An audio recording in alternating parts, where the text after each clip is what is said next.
నా కన్ను ముద్దాడితే కందెకులు కాయ కనకాంబరం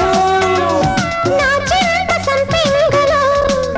కెంపు రంగాయ తొలి సంబరం ఎన్ని పొంగులో కుమారి కొంగులు ఎన్ని రంగులో సుమాల వాగులో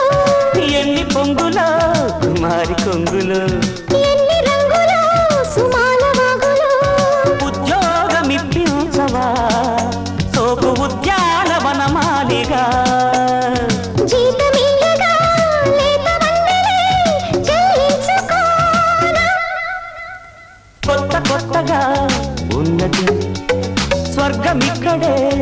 అన్నది కోటి